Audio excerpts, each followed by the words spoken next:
Hi, we're here with an early global view on Tuesday, October 20th, 2015. It's currently 7:45 a.m. U.S. Central Time, and we're coming to you a bit later because we wanted to see both the data and the impact of the U.S. housing starts and building permits numbers, and also we wanted to highlight the degree to which the markets are actually pretty steady overall.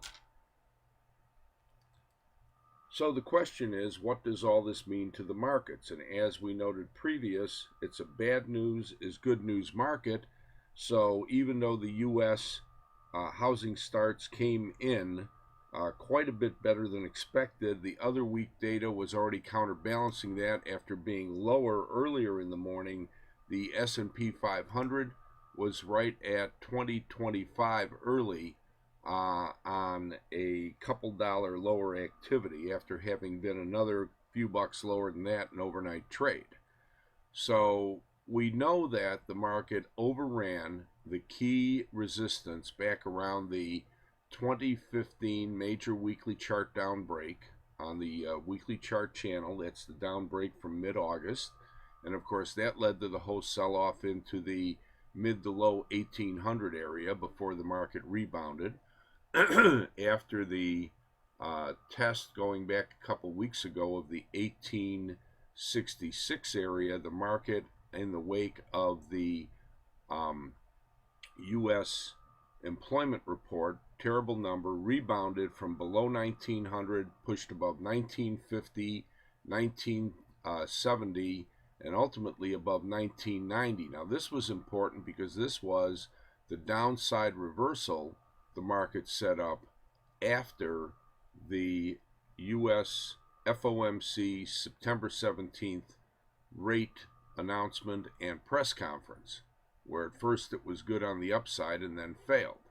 Now, the trading highs from that day in the December contract were right up around 2010, so it was very important the market stalled into 2015 the first time up, going back to last Tuesday. But then after dipping off back below that 90 to 88 area for Wednesday's close, this was a little residual weakness on the back of the terrible earnings and guidance from Walmart. The market gapped higher on Friday back above 90 to 88 and managed to push above the 2010 and 15 area and ultimately above 2020. That was the lead contract high back at that time. So on Friday's downside reaction, market only got to 2013.